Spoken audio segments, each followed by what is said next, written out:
18వ అధ్యాయం 5వ వాక్య భాగాన్ని దయచేసి గ్రంథాలు ఉన్నవాళ్ళు చూడండి. నేను చదువుతాను, మీరు జాగ్రత్తగా ఆ మాటలు ఆలకించాలని కోరుతున్నాను. రాసుల 2వ పుస్తకం 18వ అధ్యాయం 5వ వాక్యం చదువుతున్నాను. నాతో కలిసి చెప్పండి. అతడు ఇశ్రాయేలీయుల దేవుడైన యెహోవా యందు విశ్వాసముంచినవాడు, అతని తరువాత వచ్చిన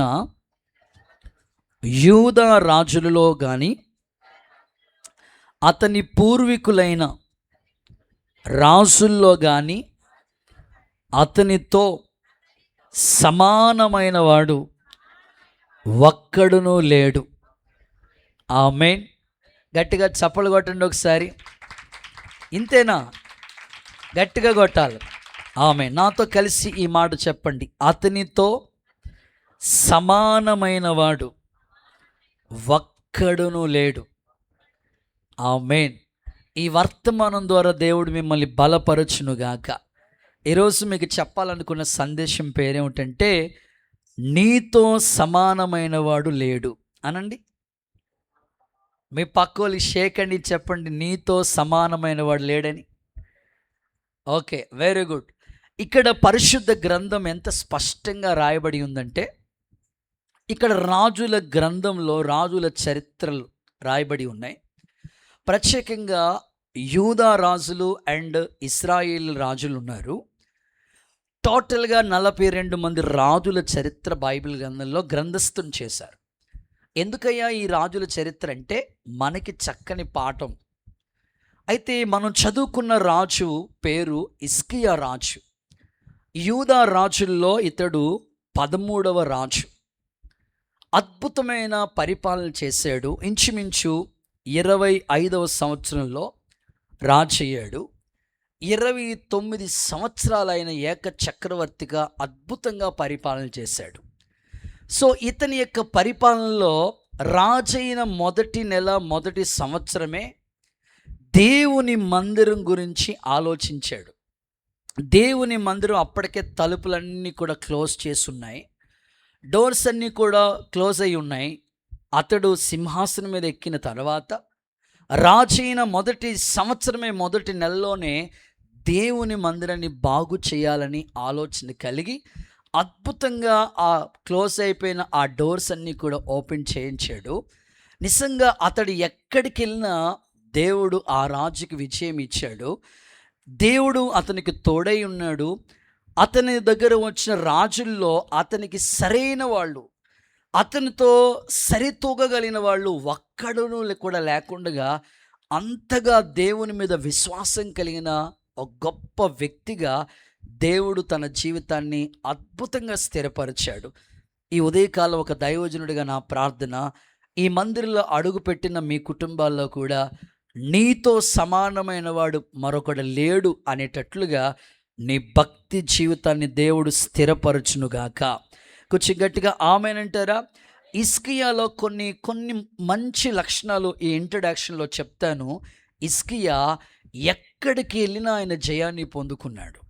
నాతో కలిసి చెప్పండి, ఎక్కడికి వెళ్ళినా జయాన్ని పొందుకున్నాడు. నా ప్రార్థన, మీరు కూడా ఎక్కడైనా అడుగు పెట్టండి. చదువు నిమిత్తం ఇక్కడి నుంచి మళ్ళీ వేరే చోటుకి వెళతారు. సో మీరు ఎక్కడికి వెళ్ళినా విజయాన్ని సాధించే స్థాయిలో ఉండాలి. అది ఉద్యోగమా, వ్యాపారమా, చదువా, సో మీ స్థితి ఏదైనా కావచ్చు. మీరు ఎక్కడికి వెళ్ళినా జయాన్ని పొందే హిజ్కియా లాంటి భవిష్యత్తు యేసు నామములో నా ప్రభు అనుగ్రహించునుగాక. సో హిజ్కియా జీవితాన్ని మనం ఆలోచిస్తుంటే ఆయన పూనుకున్న సర్వ ప్రయత్నాల్లో అభివృద్ధిని చూశాడు. సాధారణంగా ఎవరైనా ప్రయత్నాలు చేస్తూ ఉంటుంటే ఒక ప్రయత్నంలో డెవలప్ అవుతుంటారు, కొన్ని ప్రయత్నాలు విఫలమవుతూ ఉంటాయి. కానీ హిజ్కియా అలా కాదు. సర్వ ప్రయత్నాలు A to Z ఏది ముట్టుకున్నా బంగారమే అన్నట్లుగా సర్వ ప్రయత్నాలు సఫలమైపోయినాయి హిజ్కియాకు. ఇంకొక గమ్మత్తైన విషయం చెప్పనా, హిజ్కియాకు మరణకరమైన రోగం వస్తే అలా గోడ తట్టు తిరిగి ప్రార్థన చేసిన వెంటనే దేవుడు అద్భుతంగా 15 సంవత్సరాల ఆయుష్ని ఇచ్చాడు. ఈరోజు నా ప్రార్థన, నీకు ఎదురవుతున్న శ్రమలు, కష్టాలు, అనారోగ్య పరిస్థితుల్లో కూడా నా ప్రభు నీకు తోడై ఉండి యేసు నామములో మంచి ఆరోగ్యంతో నిన్ను నింపునుగాక. నమ్మితే చేతులెత్తి ఆమేన్ చెప్తారా? ఈ హిజ్కియా రాజుకి వ్యతిరేకంగా అష్షూరు రాజు అనే ఒక రాజు సన్హెరీబ్ వ్యతిరేకంగా ప్లాన్ చేశాడు. ఎంత దారుణంగా మాట్లాడతాడు తెలుసా? ఇదిగో నువ్వు దేవుణ్ణి నమ్ముకుంటున్నావు, దేవుడు లేడు, ఏమీ లేడు, ఇదంతా భ్రమ అన్నట్లుగా దేవుణ్ణి నమ్ముకున్న ప్రజల్ని కూడా ఈ సన్హెరీబు అనే రాజు చాలా దారుణంగా మాట్లాడుతూ వచ్చాడు. అలాంటి ప్రతికూల పరిస్థితుల మధ్యలో ఉన్నప్పుడు హిజ్కియా ఈ రాజు ఒక లెటర్ పంపించాడు సన్హెరీబ్. అష్షూరు రాజు ఇదిగో ఒక లెటర్ పంపిస్తే ఆ లెటర్ని హిజ్కియా ఏం చేశాడంటే భయపడిపోలేదు ఆ లెటర్ని చూసి.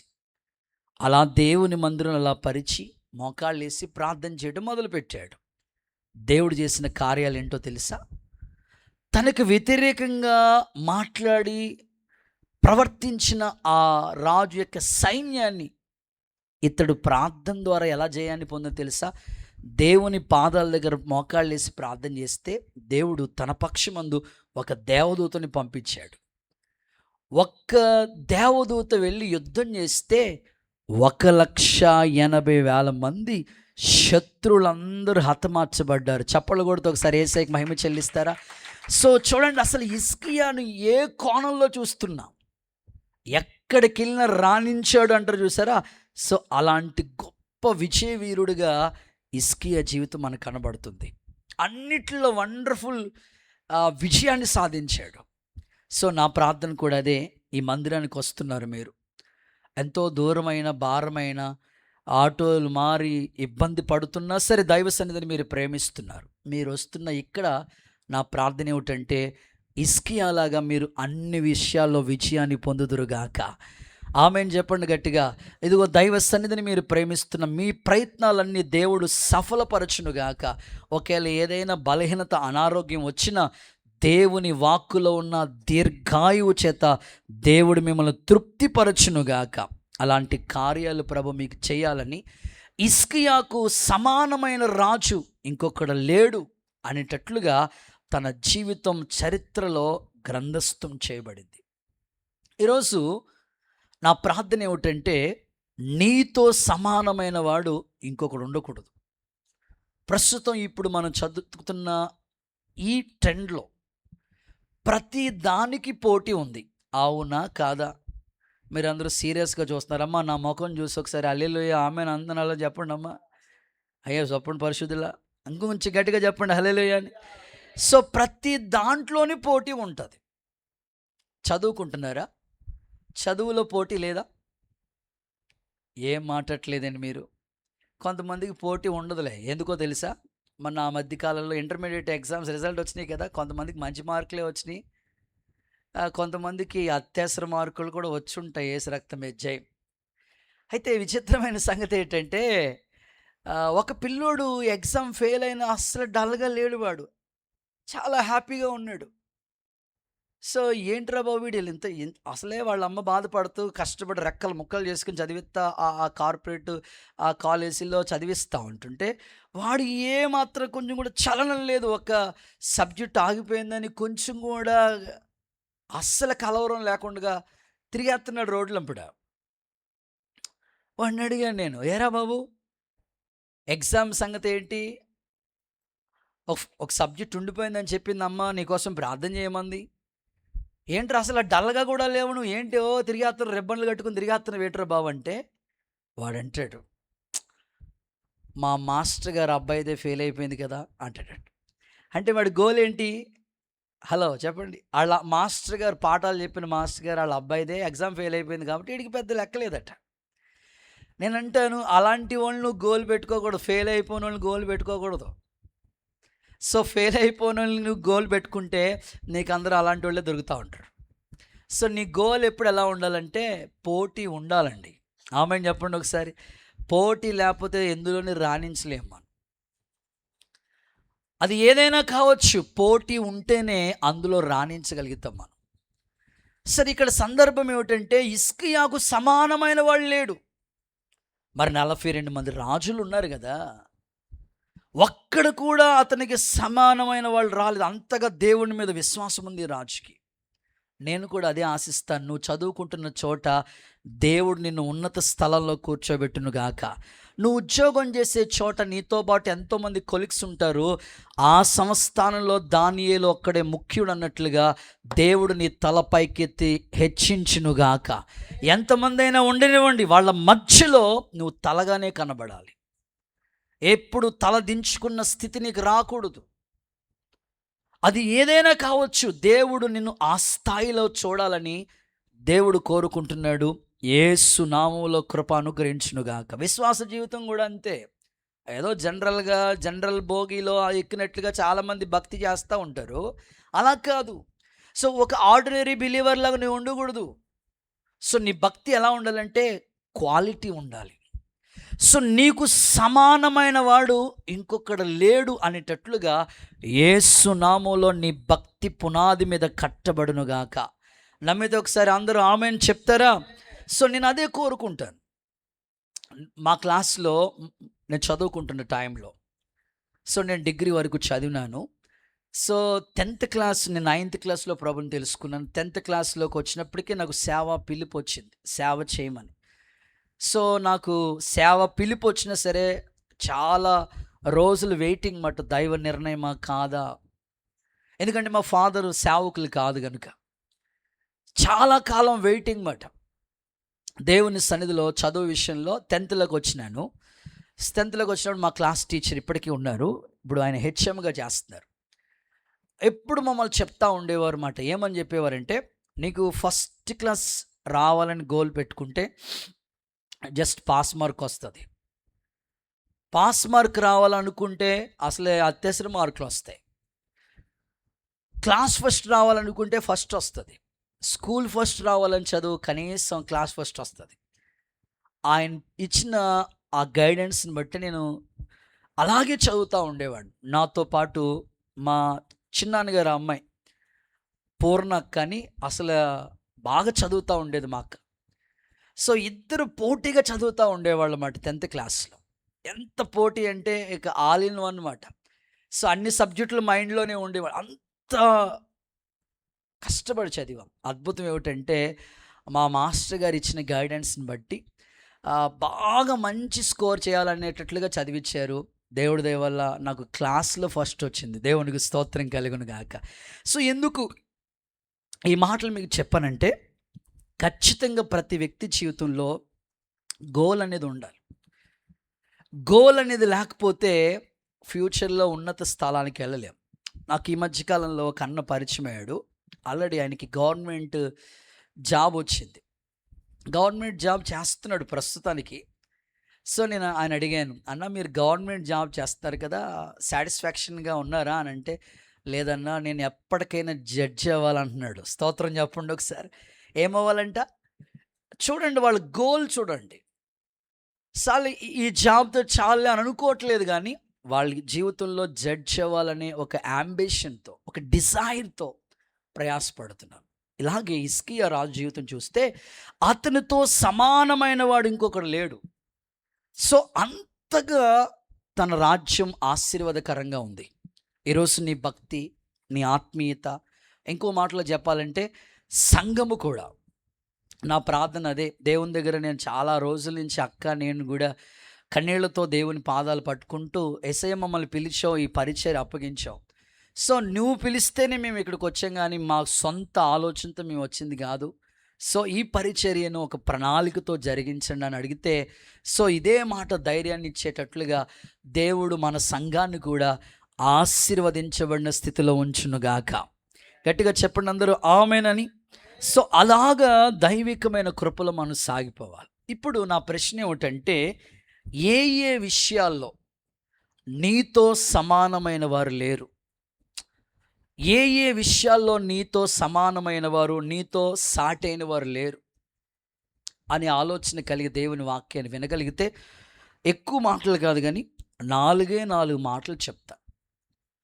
ఈ 4 మాటల్ని మీరు అధ్యయనం చేయగలిగితే మీ భక్తి విషయాల్లో మీతో సమానమైన వారు ఇంకొకరు లేరు అనేటట్లుగా మీ భక్తిని చేస్తాడు దేవుడు. సో ఇది ఒక సవాల్గా తీసుకోండి. మీరు ఏదో క్యాజువల్గా వెళ్తున్నాను కాకుండా, సో దైవికమైన ఆలోచనలతో ఈ మాటలు వినండి. పరిశుద్ధాత్ముడు మిమ్మల్ని బలపరుచునుగాక. ఓకే, ఈ సబ్జెక్ట్ మీకు బాగా అర్థం అవటం కోసం ఒక చిన్న జనరల్ ఎగ్జాంపుల్ చెప్పి పాయింట్స్లోకి వెళ్తా. ఏది? విశ్వాసం ఉంటే 2 చేతులు పైకెత్తి హల్లెలూయా అని చెప్తారా? ఇంకొంచెం గట్టిగా చెప్తారా? ఓకే, మీలో చాలామందికి అబ్రహాం లింకన్ చరిత్ర మీకు తెలుసు, చదువుకున్నారు కదా. అబ్రహాం లింకన్ గురించి తెలియని వాళ్ళు ఎవరు లేరు, చదువుకున్న వాళ్ళందరికీ ఆల్మోస్ట్ తెలుసు. ఆయన అమెరికా దేశానికి అధ్యక్షుడిగా, ప్రెసిడెంట్గా పనిచేశాడు. ఒకసారి ఇలాంటి ఒక మీటింగ్ జరిగింది. అనేకులు పెద్ద పెద్ద ఆఫీసర్స్ అందరూ కూడా కూర్చున్నారు అందులో. సో అందులో కూర్చుని ఒకరి తర్వాత ఒకరు మాట్లాడుతున్నారు. సో ఇప్పుడు అబ్రహాం లింకన్ యొక్క టైం వచ్చింది. ఆయన నిలబడి అందరికీ ప్రశంసలు చెప్పాలి, అందరికీ బోధ చేయాలి, అందరికీ చక్కని మోటివేషన్ స్పీకర్గా పనిచేయాలి అక్కడ. సరే, ఆలోచించి అబ్రహాం లింకన్ మంచిగా ఉపదేశం చేద్దామని నిలబడుతున్నాడు, సిద్ధపడ్డాడు, ప్రిపేర్ అయి ఉన్నాడు. కొన్ని చోట్ల నేను ఎప్పుడు చెప్తా ఉంటాను, మనకి అన్ని చోట్ల కూడా మనల్ని తృణీకరించే వాళ్ళు ఉండొచ్చు. మనం ఉన్న చోట మనల్ని తోలనాడి మాట్లాడే వాళ్ళు ఉండొచ్చు. సో అమెరికా దేశానికి ప్రెసిడెంట్గా ఉన్న, అధ్యక్షుడిగా ఉన్న ఆ అబ్రహాం లింకన్ మీదే అక్కడ కూర్చున్న వాళ్ళందరూ కూడా, అందులో ఒక ఆయన లీడింగ్ చేసే లీడర్ మాట్లాడుతున్న వ్యక్తి పరిచయం చేస్తూ అబ్రహాం లింకన్ గురించి, ఇప్పుడు మన మధ్యలో ఉన్న అబ్రహాం లింకన్ గారు వచ్చి మనకి ప్రశంసలు లేకపోతే సుబోధలు మనకు అందిస్తారని చెప్పవలసిన వ్యక్తి. అలా చెప్పకుండా, ఇదిగో ఇప్పుడంటే నువ్వు ప్రెసిడెంట్ అయ్యావు, కానీ ఒకప్పుడు మీ నాన్నగారు మా చెప్పులు ఆ షూ ఉండ చూసావా, అవన్నీ కూడా పాలిష్ చేస్తూ ఉండేవాడు. ఇప్పుడు ఏదో పెద్ద హై లెవెల్లో ఉన్నావని ఫీల్ అవ్వద్దు కానీ అని అలా పరిచయం చేసి మైక్ ఇచ్చారంట. అప్పుడు ఎలా ఫీల్ అవుతాం చెప్పండి మీరైతే? మీరు ఆల్రెడీ ఒక డిపార్ట్మెంట్లో పనిచేస్తున్నారు, ఒక ఉద్యోగం చేస్తున్నారు. మిమ్మల్ని అక్కడ ఎవరైనా అవమానపరిచారనుకోండి, మీరు ఎంత దాన్ని ఏమంటారు, హర్ట్ అవుతారు కదా. కానీ అబ్రహాం లింకన్ ఎంత అద్భుతంగా చక్కనిగా సరిదిద్దాడంటే, ఇంత పెద్ద సభలో మా నాన్నగారిని గుర్తు చేసినందుకు మీకు థ్యాంక్ యూ. ఇంకా మా నాన్నగారు కుట్టిన లేకపోతే పాలిష్ చేసిన చెప్పులు సరిగ్గా లేకపోతే మరలా ఇప్పుడు నేను కుట్టి సరి చేయడానికి సిద్ధంగా ఉన్నానని చెప్తే వాళ్ళందరూ తల దించుకున్నారంట. చప్పళ్ళు కొడితే ఒకసారి యేసయ్యకి మహిమ చెల్లిస్తారు. కొన్నిసార్లు నేను చెప్పగలిగిన మాట ఏంటంటే, నువ్వు పనిచేస్తున్న స్థలంలో నిన్ను అవమానపరిచే వాళ్ళు ఉంటారు. ఉండేవండి, అది హాస్పిటల్ అయినా, కాలేజీ అయినా, స్కూల్ అయినా, ఏదైనా కావచ్చు. నువ్వు ఒక్కటే గుర్తుపెట్టుకోవాలి, దేవుడు నాకైతే వాగ్దానం ఇచ్చాడు, నీతో సమానమైన వారు లేరు అన్నాడు కదా. నిన్ను అవమానించిన చోటే దేవుడు నిన్ను తల పైకెత్తినట్లుగా చేస్తాడు. నువ్వు ఈ ఇల్లు కట్టలేవు, ఈ కూతురు పెళ్లి చేయలేవు, ఈ అప్పు తీర్చలేవు, ఈ రోగం తగ్గదు, ఎన్నోసార్లు నిన్ను ఇలా కురంగదీస్తూ చూడొచ్చు, ఈ ఎగ్జామ్ నువ్వు విజయాన్ని సాధించలేవు అనవచ్చు. కానీ అక్కడే నీ తల పైకెత్తి దేవుడిని ఆశీర్వదించునుగాక.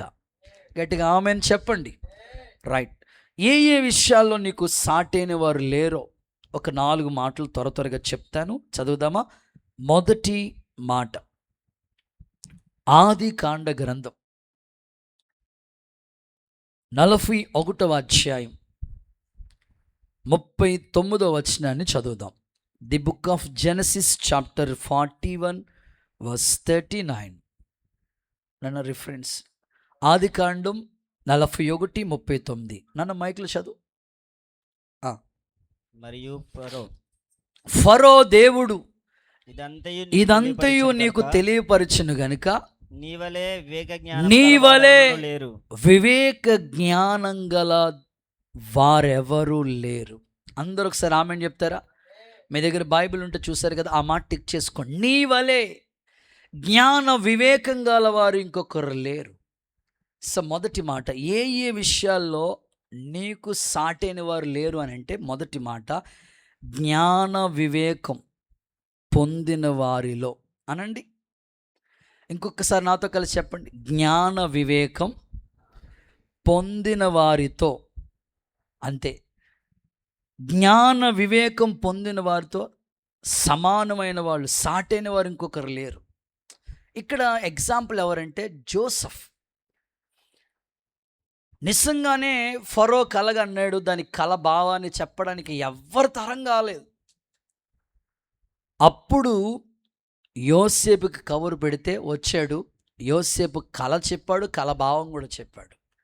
సో ఇప్పుడు ఫరో యోసేపుని గురించి మాట్లాడితే ఏమంటాడంటే, నీ వలే జ్ఞాన వివేకం కలిగిన వాడు అసలు ఈ సంస్థానంలోనే ఎవడో లేడు. అంటే ఇప్పుడు యోసేపుకి ఎంత ప్రశంసలు వచ్చాయి. నా ఆశ ఒకటే, మీరుంటున్న చోట, మీరు వర్క్ చేస్తున్న చోట, మీరు పని చేస్తున్న చోట, లేదా మీ కుటుంబం ఉన్న చోట, మీరు చదువుకుంటున్న ప్లేస్లో దేవుడు మిమ్మల్ని ఆ స్థాయిలో జ్ఞాన వివేకం పొందిన వారిలో మీతో సమానమైన వారు ఇంకొకరు లేరు అనేటట్లుగా యేసు నామములో దేవుడు మిమ్మల్ని దీవించునుగాక. మన చర్చిలో 119వ కీర్తన చెప్పిన ముగ్గురు చెల్లోళ్ళు ఉన్నారు. ఎంతమంది? 119వ కీర్తన. నేను వాళ్ళకి ఏమైనా గైడెన్స్ ఇచ్చానంటే, లాస్ట్ ఇయర్ 119వ కీర్తన చెప్పారు, మరి ఈ ఇయర్ కూడా బైబిల్లో ఒక పుస్తకమైన చెప్పండి, చదువుతామన్నయ్య అంటున్నారు వాళ్ళు. అంటే దేవుడు నీకు ఇచ్చిన జ్ఞానాన్ని ఇంప్రూవ్మెంట్ చేసుకోవాలి. ఏదో ఒకప్పుడు చదివాం అయిపోయింది, మెమొరీ పవర్ తగ్గిపోయింది, ఒకప్పుడు భక్తి చేసాం ఇప్పుడు నా వల్ల, ఇట్లా అనకూడదు. మనం జ్ఞాన వివేకం ఎప్పుడు కూడా డెవలప్ అవుతూనే ఉంటాయి. సో అలా డెవలప్ చేసుకుంటానే ఉండాలి మనం. ఎప్పుడైతే దేవుడు నీకు ఇచ్చిన ఆ జ్ఞానాన్ని నువ్వు సద్వినియోగం చేసుకుంటూ ఉండాలి. బైబిల్ చెప్తుంది కదా, యెహోవా యందు భయభక్తులు కలిగి ఉండుట జ్ఞానానికి మూలం. చదువుకునే పిల్లలకి జ్ఞానం కావాలి.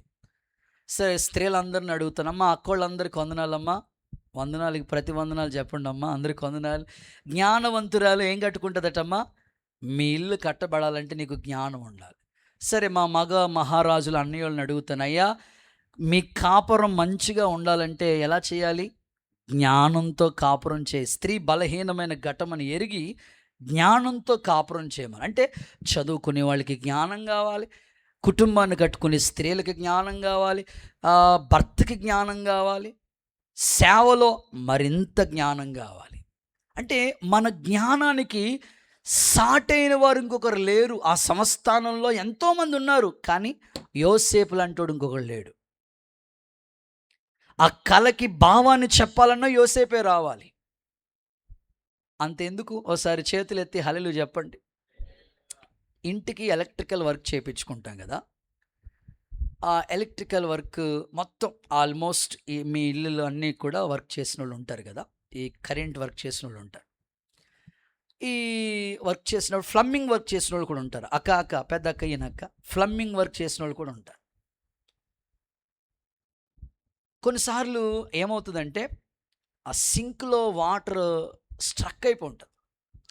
సో మీరు ఎంతగా నీళ్లు వెళ్ళవిక. ఇప్పుడు చెప్పండి, ఆ పైప్ ఎక్కడో అడ్డుపడి ఉంటుంది. సో ఆ వర్క్ కోసం మనకు తెలియదు, నువ్వు ఎంత ప్రయత్నించే నీ వల్ల కాదు. ఆ ఎలక్ట్రీషియన్ వచ్చి అది చేస్తే కానీ పని అవుతుంది. అవునా కదా? వాళ్ళకి తెలిసి మటు కొన్ని ప్లేసెస్లో దాన్ని ఏమంటారయ్యా, మాన్యువల్స్ పెట్టుంటారు వాళ్ళు ఆల్రెడీ ముందుగా. సో ఆ వర్క్ వాళ్ళు చేశారు కాబట్టి వాళ్ళకే తెలుస్తుంది. అలాగే ఈ సంస్థానంలో ఇంతమంది ఉన్నా సరే ఆ కళకి భావం చెప్పాలంటే యోసేపు రావాల్సిందే.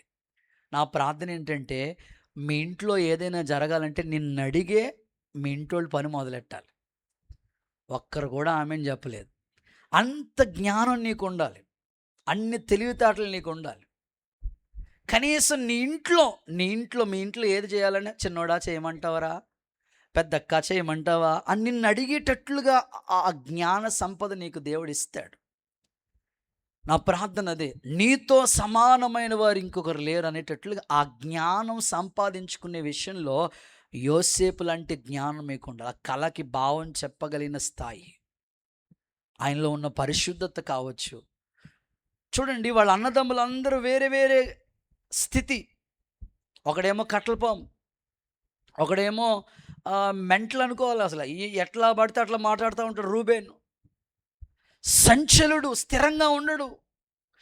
ఇలాంటి అన్నదమ్ముల మధ్యలో యోసేపు ఎంత అద్భుతమైన జ్ఞాన సంపద కలిగి ఉన్నాడండి.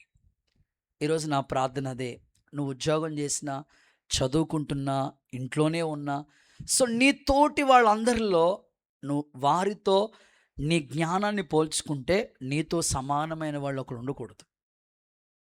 అలాంటి శ్రేష్టమైన జ్ఞానాన్ని దేవుడు మీకు ఇచ్చునుగాక. ప్రభు ఏమన్నాడు, మీలో ఎవరికైనా జ్ఞానం కొదువై ఉంటే నన్ను అడగండి అని చెప్పాడు. సో దేవుడిని మీరు అడగండి, మీకు జ్ఞానం ఇస్తాడు, మీ కుటుంబాన్ని కడతాడు. యేసు నామములో అద్భుతము జరుగునుగాక. సొలొమోను కూడా జ్ఞానాన్ని పొందాడు కనుకనే అసలు ఆయన పరిపాలనలో ఒక్క యుద్ధం కూడా జరగలేదంట. మరి మీ ఇంట్లో చూస్తే రోజుకు ఒక యుద్ధం జరుగుతూ ఉంటుంది. భార్య యుద్ధమే, భర్త యుద్ధమే, పిల్లల యుద్ధమే, ఎవరి యుద్ధంలో వాళ్ళు ఇన్వాల్వ్ అయిపోయి ఉంటారు. ఇంకా నయం, రష్యా ఉక్రెయిన్ అయినా సద్దుమణిగింది, కానీ ఈ యుద్ధం ఎప్పుడు జరుగుతూనే ఉంటుంది. నా ప్రార్థన ఏమిటంటే, మీ ఇంట్లో జ్ఞానం కలిగిన వాళ్ళు ఒక్కరు ఉంటే ఆ ఇంట్లో జరిగే యుద్ధాలన్నింటినీ సమాధానపరుస్తాడు. యేసు నామములో కృప అనుగ్రహించునుగాక. అప్పుడప్పుడు మాకు భలే గృహదర్శనకి విజిటింగ్కి వెళ్తున్నప్పుడు భలేంటి విషయాలు మాకు ఎదురొస్తూ ఉంటాయండి. ఇది ఇది ఎంత అడుగులు ఉంటుంది తమ్ముడా? ఈ హైట్ ఎంత? 4 feet ఉంటుందేమో. ఆవిడే 3 అడుగులు ఉంటుంది. 3 అడుగుల మనిషి భర్తని నిలబడినట్లేదు అసలు.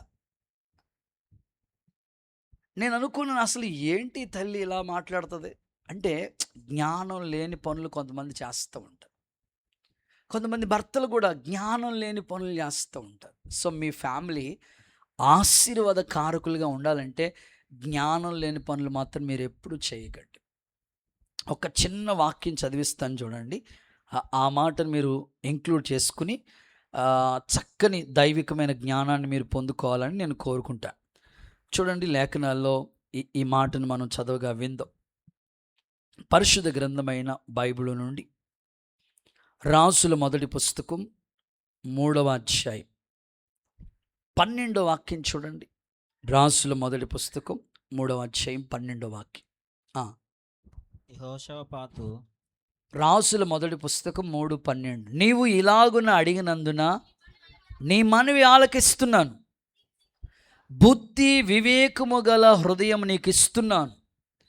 పూర్వీకులలో నీ వంటివాడు ఒక్కడు లేడు, ఇక మీదట నీ వంటివాడు ఉండడు. కొట్టండి చప్పట్లు వేసాక ఒకసారి మహిమ. నిజంగా ఎంత జ్ఞానం ఇచ్చాడంటే సొలొమోనుకి అంత జ్ఞానం ఇచ్చాడు. 2 స్త్రీలు న్యాయం కావాలని వచ్చి అడుగుతారు. ఇప్పుడు మనలాంటి వాళ్ళు ఉంటే అక్కడ నిలబడి ఏం చెప్పాలో తెలియదు. ఈ తల్లి అంటది ఈ పిల్లోడు నా పిల్లోడు, ఈ తల్లి అంటది నీ వెంటనే సింపుల్గా కత్తి తీసుకురండి 2 ముక్కలు చేసి ఇచ్చేద్దామంటే, ఒరిజినల్ తల్లి అంటది అమ్మ వద్దులే బాబో, నా పిల్లోడు ఎక్కడున్నా పర్వాలేదు. డూప్లికేట్ తల్లి అంటది లేదండి నాకు మొక్క ఇచ్చేయండి అంటది. అప్పుడు అర్థమైంది నిజమైన తల్లి ఈమె. జ్ఞానం ప్రతిదీ మీ ఇంట్లో కొన్ని సంభవాలు జరుగుతూ ఉంటాయి. మీరు జ్ఞానంగా చేసుకోకపోతే మీ ఫ్యామిలీ ఆశీర్వాదకరంగా ఉండలేదు. చదువుకుంటున్న స్టూడెంట్స్తో మాట్లాడుతున్నాను. ఎవడో రమ్మన్నాడని అనవసరంగా మీ టైం వేస్ట్ చేసుకోవద్దు. ఉన్న సమయాన్ని, చాలా టైం తక్కువగా ఉంది, మీకు ఒక మంచి భవిష్యత్తు ఉంది. ఉద్యోగ ప్రయత్నాలు చేస్తున్న తమ్ముడోళ్ళతో చెప్తున్నాను, చాలా టైం తక్కువగా ఉంది, మీరు కష్టపడండి, ఇప్పుడు మీకున్న టాలెంట్స్ని ఉపయోగించండి. అలాగే ఫ్యామిలీస్తో చెప్తున్నాను, మీకున్న జ్ఞానంతో మీ కుటుంబాన్ని చక్కగా, పిల్లల్ని, భర్తని, కుటుంబ వ్యవస్థని కట్టుకోవడానికి చక్కని జ్ఞానాన్ని ఉపయోగించండి. సో జ్ఞానం ఉన్న వాళ్ళ చోట గురించి బైబిల్ ఏమంటుంది, జ్ఞానుల ఇంట ఎప్పుడు విలువైన ధనాన్ని దేవుడిస్తాడట. సో మీ ఇంట్లో చక్కని ఆశీర్వాదాన్ని చూసేటట్లుగా యేసు నామములో మీకు కృప అనుగ్రహించునుగాక. ఒక చిన్న ఉదాహరణ చెప్తా.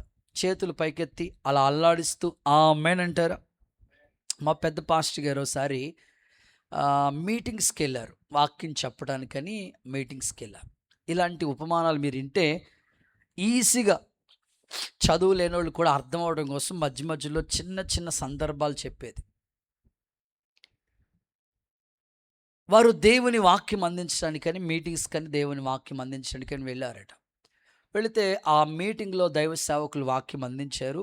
ఆ మీటింగ్ కండక్ట్ చేసిన పాస్టర్ గారు అన్నారు, అయ్యా మీకు ఈరోజు భోజనాలు, మా చర్చ్లో ఒక ఇంజనీర్ గారు ఉన్నారు, ఆ ఇంజనీర్ గారి ఇంటి దగ్గర సేవకులకి భోజనాలు పెట్టాలని వాళ్ళు ఎప్పటి నుంచి అనుకుంటున్నారు. అయ్యా మీరు అవకాశం ఇస్తే వారింటికి తీసుకెళ్తాం మిమ్మల్ని, అక్కడ భోజనాలు ఏర్పాట్లు చేశారు. సో ఏమనుకోనంటే మీరు వాళ్ళ ఇంటికి వెళ్ళి భోజనాలు చేసి రావచ్చయ్యా అని చెప్పారట. సో పెద్ద ఆయన అన్నారట, నేను తినేది ఎంత ఆహారం అయ్యా, నాకు మరలా అంత దూరం ప్రయాణం చేసి మళ్ళీ వాళ్ళ ఇంటికి వెళ్ళి భోజనం చేయటమా, వద్దులే బాబు అని. లేదు లేదు ఖచ్చితంగా వెళ్ళాలండి, ఆల్రెడీ ఈ మీటింగ్ గురించి ఎప్పటి నుంచో వాళ్ళు ఎదురు చూస్తున్నారు, ఖచ్చితంగా వాళ్ళ ఇంట్లో మీరు భోజనం చేసి వెళ్ళి వాళ్ళని దీవించి రావాలయ్యా అని చెప్పారట. సరే ఆతిథ్యం చెయ్య మర్చిపోవద్దని ప్రభు చెప్పాడు. ఇంకా ఏమని చెప్పారు ప్రభు అని అంటే, ఆతిథ్యం చేసిన వాళ్ళు ఎలా ఆశీర్వదించబడ్డారో చెప్పారు. గనురాలిన స్త్రీ భక్తి కలిగిన దైవజనుడిని పిలిచింది కదా, పోన్లే వీళ్ళు కూడా భక్తి కలిగిన వాళ్ళు అయి ఉంటారులే, వెళ్దాంలే అనుకుని ఆ దైవజనుడు వాళ్ళ ఇంటికి భోజనం చేయటానికి కానీ మీటింగ్ అయిపోయిన తర్వాత ఈటింగ్ భోజనం కొరకని వాళ్ళ ఇంటికి వెళ్ళారట. ఆయన కారు మీద తీసుకుని వెళ్ళారట. వెళ్తే అది 2 అంతస్తుల బిల్డింగ్, కిందంతా సెల్లార్ వదిలేశారు, పైన వాళ్ళు ఉంటారు. కార్ పార్క్ చేసుకుని పైకి వెళ్ళారు. వెళ్ళిన వెంటనే హాల్ ఉంది, డైనింగ్ టేబుల్ ఉంది. సో వాళ్ళు ఫ్రెష్ అయ్యాడు, వెంటనే కూర్చున్నారు. సో ఆ డైనింగ్ టేబుల్ మీద అన్ని భోజనాలు అంటే అన్ని ఏర్పాట్లు ఉంటాయి కదండి, మొత్తం ఏమేమి వెరైటీలు ఉంటాయో సో అన్ని భోజనం టేబుల్ మీద రెడీ చేసి పెట్టారు. సో ఇంకా ఈయన కూర్చున్నారు, ప్రార్థన చేసి ఇక స్టార్ట్ చేయాలన్నమాట తినటం. ఈ లోపల ఆ ఇంజనీర్ గారు మాట, ఆ ఇంటికి తీసుకెళ్ళిన ఆ ఇంజనీర్ గారు ఆ భోజనం సంబంధించిన ఆ డైనింగ్ టేబుల్ మీద అన్ని ఆహార పదార్థాలు అన్నీ పెట్టేసి ఉన్నాయి, పని మనిషి అన్నీ పెట్టేశారు. కరెక్ట్గా ఈయన కార్ కింద పార్క్ చేసుకుని పాస్టర్ గారు పైకి వచ్చారు ఆల్రెడీ, ఈయన కూడా వచ్చి కూర్చుందాం ఈయనతో పాటు అనుకున్నప్పటికీ కూర్చున్నారు. ఎవరైనా ప్రార్థన భోజనం చేసేటప్పుడు ఎలా చేస్తాం, భోజనం చేసేటప్పుడు ఎట్లా చేస్తాం?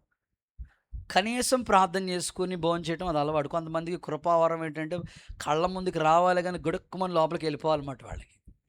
అసలు భోజనానికి కూడా ప్రార్థన చేసే పరిశుద్ధులు లేరు అనుకుంటా. సో ఈ మనిషి తొందర, కొంతమందికి ఆత్రం ఎక్కువ, తొందర ఎక్కువ. అసలే అరే సేవకులు వచ్చారు భోజనం చేయాలి, ప్రార్థన చేసిన తర్వాత కదా భోజనం చేయాలని అస్సలు ఆలోచించకుండా అక్కడున్న ఐటమ్స్ అన్నిటిలో ఒక చికెన్ జాయింట్ ఏదో కనపడుతుంది, కళ్ళకి అలా తలతల మెరిసిపోతుంది అన్నమాట. ఒకటి అలా తీసుకుని ముక్క నోట్లో వేసుకుని అసలు ఏముంది ఈరోజు సూపర్గా ఉండవే అన్నాడంట. అంతే భార్య ఇంట్లోంచి వచ్చి, అంత బాగుందారా నీకు, భర్తనే ఏమంటుంది, అంత బాగుందారా నీకు, 20 సంవత్సరాల నుంచి వండి పెడుతుంటుంటే ఏ రోజు నచ్చలేదు, ఈ రోజు నచ్చింది, నాకు ఒంట్లో బాగోలేదని పని మనిషి చేసిందిరా బాబు. ఇప్పుడు పని మనిషి చేసింది ఈయనకి ఎట్లా ఉందంట, చాలా బాగుందంట. చూడండి ఫ్యామిలీలో చిన్న చిన్న విషయాలు, పెద్దవి కాదు, చిన్న చిన్న విషయాలు. ఆవిడ ఏం మాట్లాడుతుందంటే యారా ఓరే అన్నట్టుగా మాట్లాడుతుంది భర్తనే. సో మరి ఆయన ఏమన్నా తక్కువ? ఇక ఇద్దరు రణరంగం, యుద్ధం, ఆ ఇరాన్ ఇస్రాయిల్ యుద్ధంగానే దారుణం అయిపోయింది అన్నమాట. వాళ్ళిద్దరు, ఆ ఇంజనీర్ గారికి 2 పిల్లలంట. ఆ 2 పిల్లలు పాపం ఆ హాల్లో అలాగే చూస్తూ ఉన్నారు. ఏంటి మా మమ్మీ ఏంటి క్రికెట్ ఆడేస్తుంది ఈరోజు, మా డాడీ ఏంటి ఫోర్స్ కొట్టేస్తున్నాడు, ఇట్లాగ అనుకున్నారట. సో ఏం చేయాలో అర్థం కాదు పాపం వాళ్ళిద్దరు, ఒకళ్ళు జుట్టు ఒకళ్ళు పట్టుకుని. పాస్టర్ గారు అక్కడే ఉన్నాడు. సరే ఆ 2 పిల్లలు అక్కడే కూర్చుని బాధపడతా ఉంటుంటే వీళ్ళు అమ్మ నాన్న గొడవ పెట్టేసుకుని వెళ్ళిపోయి తలుపులు వేసేసుకున్నారట. అప్పుడు పెద్ద పాస్టర్ గారు వైపు చూసి ఆ పిల్లలు అన్నారట, ఏంటి మీ మమ్మీ డాడీ ఏంటి ఇలా అయిపోయారు అని అడిగితే ఆ పిల్లలు అంటున్నారంట, అయ్యగారు ఇది మాకు రోజు కామన్ అయ్యగారు అంటున్నారంట. వాళ్ళు స్తోత్రం చెప్పండి ఒకసారి. నేను ఎందుకు ఈ మాటలు చెప్పానంటే, జ్ఞానం ఉన్న వాళ్ళ ఇల్లు అలా ఉంటుందా ఆలోచించండి. ఈరోజు చిన్నదానికి మీ కుటుంబంలో ఏదైనా ఒకవేళ ఫ్యామిలీ కావచ్చు, పిల్లలు కావచ్చు, చీటికి మాటకి ఒకవేళ చిన్నదానికి పెద్దదానికి ఒకవేళ మీరు గేని మనసులో మనస్పర్ధలు పెట్టుకొని అసమాధానంగా ఉంటే ఈ ఉదయమే యేసు నామంలో ప్రభు మిమ్మల్ని దర్శించి సంపూర్ణ జ్ఞానంతో నింపి స్థిరపరచునుగాక. గుడ్. రెండో మాటలోకి వెళ్ళిపోతాను. సెకండ్, ఒకటి, జ్ఞానం వివేకం పొందిన వారితో సమానమైన వారు ఉండకూడదు. అలాంటి జ్ఞానం దేవునికి ఇచ్చునుగాక.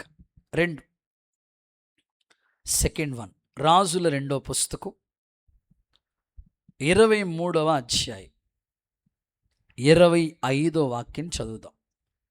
రాజుల 2వ పుస్తకం 23వ అధ్యాయం 25వ వాక్యం చదువుదాం. త్వరగా నేను త్వరగా ముగిస్తాను, త్వరగా చూడండి. పూర్వమున్న రాజులలో అతని వలె పూర్ణ హృదయముతోను పూర్ణ ఆత్మతోను పూర్ణ బలముతోను యెహోవా వైపు తిరిగి మోషే నియమించిన ధర్మశాస్త్రము చొప్పున చేసిన వాడు ఒక్కడు లేడు. కొట్టండి చప్పట్లు యేసయ్యకి ఒకసారి బిగ్గరగా. ఇంతేనా? గట్టిగా కొట్టండి, యేసయ్యకి మహిమ వచ్చినట్లు. రైట్. ఇక్కడ రెండో మాట ఏమిటంటే పూర్ణ మనస్సుతో ధర్మశాస్త్రాన్ని అనుసరించిన వారిలో. సో నీతో సమానమైన వాళ్ళు ఇంకొకటి ఉండకూడదని దేవుడు కోరుకున్నాడు. ఏ విషయాలంటే రెండవది, పూర్ణ మనస్సుతో దేవుని ధర్మశాస్త్రాన్ని అనుసరించే వారితో సమానమైన వాళ్ళు ఇంకొకళ్ళు లేరు. అంటే ధర్మశాస్త్రం అంటే నీ చేతిలో ఉన్న బైబిల్ ఉంది కదా, ఈ బైబిల్ని అనుసరించే విషయంలో నీతో సమానమైన వాళ్ళు ఇంకొకటి ఉండకూడదు. అంత దైవికమైన క్రమశిక్షణ నీకు ఉండాలి. ఒక దైవజనుడిగా, ఒక అన్నయ్యగా నా ప్రార్థన ఏమిటంటే దేవుని వాక్యం ఎప్పుడు కూడా గుండెల్లో భయాన్ని పుట్టిస్తుంది.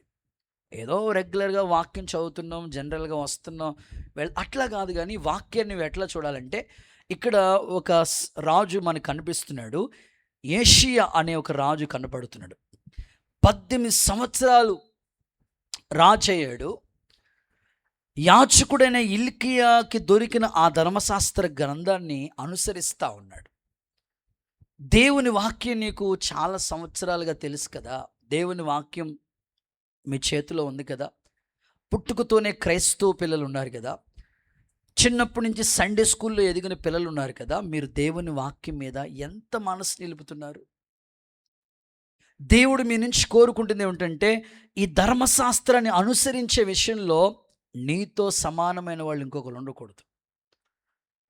అలాగా దేవుని వాక్యానికి నువ్వు మక్కువ చూపించగలిగితే, ఇష్టపడగలిగితే దేవుడు నీ ఆత్మీయ జీవితాన్ని కడతాడు. చాలామంది దేవుని వాక్యాన్ని ఎలా చూస్తారంటే, ఏదో క్యాజువల్గా చదువుకోవాలి కాబట్టి చదువుకోవాలి, ఈరోజు చర్చికి వెళ్ళాలి కాబట్టి వెళ్ళాలి, సో కూటమి అయిపోయిందా అమ్మాయ మూసేయండి బాబు, జిప్పేసేయండి, మళ్ళీ ఎప్పుడు మరలా ఆదివారం దాకా ఆ బైబిల్ జోలికి వెళ్ళరు.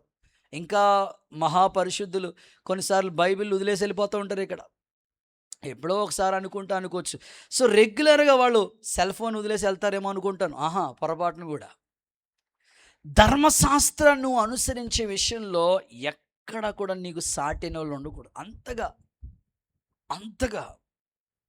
సో మన ప్రియులు, క్రీస్తు శేషులు, తండ్రి సమానులు ప్రకాష్ రావు పెద్దయ్య గారు మహిమలోకి వెళ్ళిన ఆ ప్రియ తండ్రి గారు, మేము ఎప్పుడు ఆ ఇంటికి గృహ దర్శనాలకు వెళ్ళినా రెగ్యులర్గా ఆయన దగ్గర ఖచ్చితంగా బైబిల్ ఉండేది. రోజు బైబిల్ చదువుతూ ఉండేవాడు. ఎప్పుడు 90 ఏళ్ల వయసులో కూడా ఆయన బైబిల్ చదివేవాడు.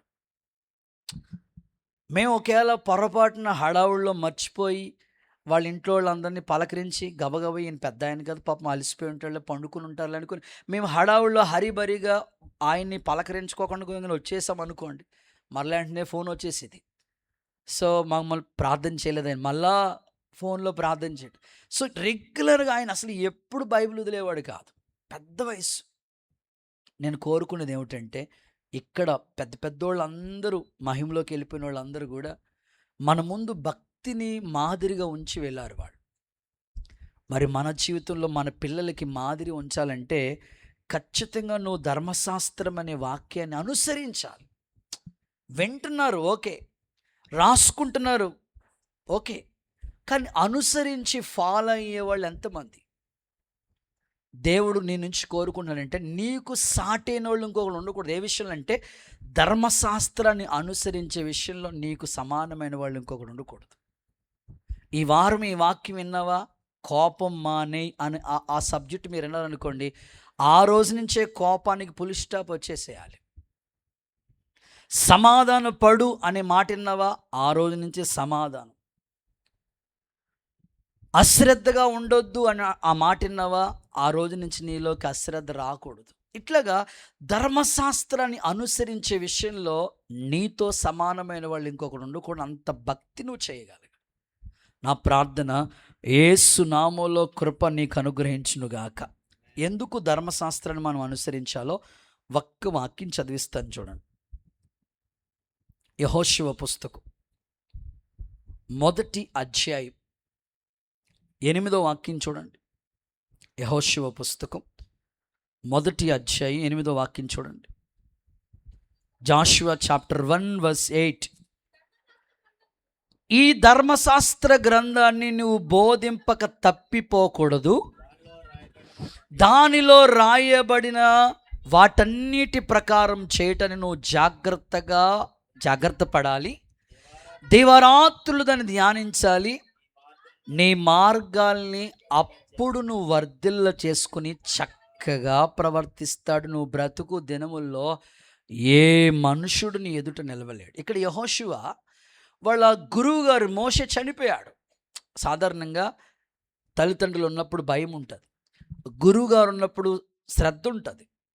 ఇప్పుడు గురువుగారు లేరు, తనకంటూ లీడర్ ఎవరు లేడు. సో తనకి ఎలా మనసుకు నచ్చినట్లుగా నడవచ్చు. కానీ జాషువా గురువు లేకపోయినా గురువు మించిన సేవ చేయగలిగాడంటే ధర్మశాస్త్రాన్ని అద్భుతంగా ఫాలో అయ్యాడు. ఈరోజు ఒక సేవకుడిగా, ఒక అన్నయ్యగా నేను కోరుకుంటుంది ఏంటంటే, ప్రతిరోజు నువ్వు దేవుని వాక్యాన్ని చదువు. కనీసం 1 చాప్టర్, ఒక అధ్యాయమైన చదువు. ఆ అధ్యాయంలో ఏం చదివావో నువ్వు గ్రహించిన విషయాలు ఎంతగా గైకున్నావో మార్కులు వేసుకో. చాలామంది విశ్వాసులు చేసే మిస్టేక్ ఏంటంటే, వాక్యం విన్న తర్వాత ప్రసంగికులైన మాకు మార్కులు వేస్తారు, కానీ విన్న వాక్యాన్ని మీరు ఎంత పాటించారని మీకు మీరు మార్కులు వేసుకునే వాళ్ళ సంఖ్య తక్కువగా ఉంటుంది. సో నేను ఎప్పుడు కోరుకునేది ఏమిటంటే, ఈరోజు ఒక అధ్యాయం చదివావా, అందులో దేవుడు నీతో మాట్లాడా, దాంట్లో ఎంత పర్సెంట్ నువ్వు వాక్యాన్ని గైకుంటున్నావు, అంతగా నీ వాక్యాన్ని నడిపించబడుతూ ఉంటే అంతగా నువ్వు అభివృద్ధిలోకి వస్తావు. చేతుల పైకెత్తి ఒక్కసారి హల్లెలూయా చెప్తారా? ఇంకొంచెం గట్టిగా చెప్తారా? మీరందరూ చాలా సీరియస్గా ఉన్నారు కాబట్టి ఒక చిన్న ఉదాహరణ చెప్తా. ఒక ఆయన బైబిల్ చదువుతున్నాడంట. వెళ్ళే దారిలో అరుగు మీద, మెట్ల మీద కూర్చుని బైబిల్ చదువుతున్నాడంట. బైబిల్ చదువుతూ ఉంటుంటే మీలాంటి ఒక యవనస్తుడు చూసి, ఏవయ్యా ఏం చదువుతున్నావు అది అని అడిగాడట. ఏం లేదు, దీన్ని బైబిల్ అంటారు, జీవవాక్యం, దేవుని వాక్యం. నా నడత, నా బ్రతుకు, నా జీవితాన్ని సరిచేసేది దేవుని వాక్యమే. నేను ఎలాగా వెళ్ళాలో నాకు గైడెన్స్ ఇచ్చేది కూడా దేవుని వాక్యమే. నా ఫ్యూచర్ ఏంటో నాకు తెలియదు, ఫ్యూచర్ గురించి కూడా బైబిల్లో రాస్తుంది. చక్కని భవిష్యత్తు దేవుడు నాకు ఇస్తాడు, అందుకే ఇది చదువుతున్నాను అన్నాడట. అవునా, ఏంటి ఇది బైబిలా, ఇందులో దేవుడు ఉంటాడా? దేవుడు ఉంటే నాకు చూపించు అన్నట్లుగా ఆ వచ్చిన యవనస్తుడు వ్యంగ్యంగా మాట్లాడుతున్నాడు, వ్యతిరేకంగా మాట్లాడుతున్నాడట. సరే, ఈ వ్యక్తికి ఎలాగైనా దేవుణ్ణి చూపించాలనే ఆశతో ఇలా అన్నాడట, ఖచ్చితంగా దేవుడు ఉన్నాడు, ఆయన్ని చూపిస్తాను, నాతో పాటు వస్తావా అని అడిగాడట. వస్తానన్నాడట. సరే నడు అన్నాడట. సరే, బైబిల్ పక్కన పెట్టి జాగ్రత్తగా బ్యాగ్లో వేసుకుని తను బయలుదేరి వెళ్తూ ఉన్నాడంట. 1.5 కిలోమీటర్ తీసుకుని వెళ్ళాడు. అంత అరణ్యం, చీకటి అరణ్యంగా ఉంది. బాబు, దేవుడిని చూపిస్తానని ఈ చీకటి అరణ్యంలోకి తీసుకొచ్చేవేంటి అన్నాడట. నడయ్యా, తీసుకెళ్తున్నాను కదా, నువ్వు అడిగిన దేవుడినే కదా. అవును, దేవుడినే చూపిస్తాను నీకు. సరే లోపలికి వెళ్ళినప్పటికీ ఒక పాడుపడిపోయిన ఒక ఇల్లు లాంటిది ఉందట. వింటున్నారు నా మాటలు అర్థమవుతున్నాయా? సరే పాడుబడులంటే ఒక ఇల్లు లాంటిది ఉంటే ఆ ఇంట్లోకి 2-3 గదులు ఉంటాయి కదా. ఒక గదిలోకి తీసుకెళ్ళి ఆ డోర్ అలా ఓపెన్ చేసి చూపించాడట. చూపిస్తే ఆ గది నిండా విలువైన బంగారం ఉంది. ఆ గది నిండా బంగారంతో నిండిపోయింది. చూసావా అన్నాడంట. ఏటి దేవుణ్ణి చూపిస్తానని చెప్పి బంగారం ఇస్తున్నావేటి, బంగారం చూపిస్తావేటి నాకు అన్నాడంట. చూసావా బంగారం అన్నాడట ఈయన. చూశానన్నాడు. సరే రా అని పక్క గదిలోకి తీసుకెళ్ళాడంట. ఆ గది ఆ డోర్ అలా ఓపెన్ చేసి చూసిన వెంటనే ఆ గది నిండా విలువైన ధనం ఉందన్నమాట. చాలా డబ్బులు ఆ గది నిండా ఉన్నాయట. చూసావా అన్నాడంట. చూశాను. దేవుణ్ణి చూపిస్తానని డబ్బులు చూపిస్తావంటే రోజు నా పాకెట్లో ఉంటాయి. సరే చూసావా అన్నాడు. చూశాను. సరే మూడవ గదిలోకి తీసుకెళ్ళాడు. మూడవ గదిలో తీసుకెళ్ళినప్పటికీ ఆ అస్థి పంజరాలు కనబడుతున్నాయంట. స్కెల్టిన్, దేవుడికి స్తోత్రం చెప్పండి. ఆ ఎముకలు కనబడుతున్నాయంట. చూసినంటే మనోడు షాక్ అయ్యాడనమాట. ఇక్కడికి ఎందుకు తీసుకొచ్చో, దేవుణ్ణి చూపిస్తానని నాకు ఈ ఎముకలు చూపిస్తున్నవి ఏంటనంటే ఆయన అన్నాడంట, సో నేను ఎవరినో తెలుసా, నరమాంస భక్షకుణ్ణి. మనుషులు కనబడితే కనబడినట్లుగా తినేసేవాడిని. మధ్యలో వాళ్ళు కనబడిన వెంటనే వాళ్ళ ఒంటి మీద వలిచిన బంగారం అంతా ఈ గదిలో ఉంది. వాళ్ళ దగ్గర ఉన్న హ్యాండ్ బ్యాగులో డబ్బులన్నీ కూడా ఈ గదిలో ఉన్నాయి. వాళ్ళని తినేగా మిగిలిన ఎముకలన్నీ కూడా ఇదిగో ఈ గదిలో ఉన్నాయి. సో మనోడికి నోటి మాటే కానీ కంటి చూపే కానీ నోటి మాట ఏమీ లేదు. ఎందుకనంటే ఇలా అంటే ఈయన కూడా తినేస్తాడేమో అనుకుని. ఇదిగో దేవుడు ఉన్నాడు కాబట్టి నువ్వు బతికిపోయావు. ఈ అరణ్యంలో ఒక అద్భుతమైన సేవకుడు ఈ ఏజెన్సీలోకి సువార్తను తీసుకొచ్చి నరమాంస భక్షకుల మధ్యలో ఓ అద్భుతమైన బైబిల్ని పంచి సువార్తను అందించాడు. ఆ సువార్త ద్వారా మారిన నర మాంస భక్షకుని నేను. దేవుడే నన్ను మార్చకపోతే నిన్ను ఎముకలు లేకుండా తినేసేవాడిని. అప్పుడు అన్నాడంట ఆయన, నిజంగా దేవుడు ఉన్నాడని అన్నాడంట. దేవుడికి స్తోత్రం చెప్పండి ఒకసారి, హల్లెలూయా చెప్పండి. ఈ సంభవం మీకు ఎందుకు చెప్పానంటే, కొన్నిసార్లు మీలో కూడా దేవుడు ఉంటే నాకెందుకు ఈ శ్రమ, దేవుడు ఉంటే నాకెందుకు రావాలి కష్టం, దేవుడు ఉంటే నేనెందుకు ఇలాగా అలా కలవర పడవద్దు. దేవుడు ఉన్నాడు కాబట్టి మనం ఇంకా ఇలా ఉన్నాం. దేవుడికి స్తోత్రం. లేకపోతే మనకు ఒక పాట పాడాల్సిందే. అందుకే నేను కోరుకునేది ఏంటంటే, నీకెంత కష్టం వచ్చినా దేవుని వాక్యాన్ని ఫాలో. శ్రమలో కూడా దేవుడు నీకు తోడై ఉంటాడు, నిన్ను నడిపిస్తాడు. గైడెన్స్. ఇక్కడ యెహోషువకి నాయకుడు లేడు. ఇప్పుడు సాధారణంగా తల్లిదండ్రులు ఉంటే క్రమశిక్షణ ఉంటుంది, గురువు ఉంటే క్రమశిక్షణ ఉంటుంది. ఎవరు లేనప్పుడు ఎవరిష్టం వచ్చినట్లుగా వాళ్ళు ఉంటారు. కానీ యెహోషువ ఎవరిష్టం వచ్చినట్లుగా అలా లేడు. ఎందుకంటే నడిపించే ధర్మశాస్త్రానికి లోబడ్డాడు, అనుసరించాడు. మీకు ఎప్పుడు కూడా ఒక టార్చ్ లైట్ లాగా మిమ్మల్ని వెలిగించి దారి చూపించేది దేవుని వాక్యం.